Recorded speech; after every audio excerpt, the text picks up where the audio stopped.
একটা বললাম যে ঘটনা আমি এটা দেখছি। বলেন, এখন বলেন। এখন প্রশ্ন আছে স্যার, এই যে আমি 4টা কার্ড নিয়ে আসছি বিভিন্ন কোম্পানির, যেখানে লেখা আছে 2 দিন মেয়াদ, 19 টাকায় 2 দিন মেয়াদ।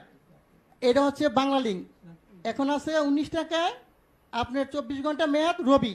আর এয়ারটেল আছে 19 টাকায় 31 দিন 3 দিন মেয়াদ, আর এই গ্রামীণে 2 দিন মেয়াদ। আমার প্রশ্ন হচ্ছে এই জিনিসগুলো কি স্যার পচা যায়? এটির মেয়াদ থাকবে কেন?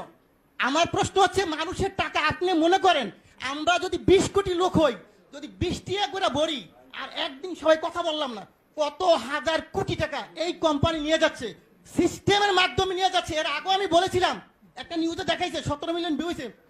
ওদিন থেকে উচিত ছিল এই সিস্টেমটাকে বাংলাদেশে বন্ধ করে দেওয়া। আমি বারবার বলেছি গরিব মানুষ ভিক্ষা করে, সে 20 টাকা ভরে। আপনি হয়তো জানেন না, আজকে বললাম সে তার মা মারা গেছে, বাপ মারা গেছে, সে কথা বললো না, তার মানে আমার টাকা চলে যাবে হয় কেন? এই গ্রামীণ ফোন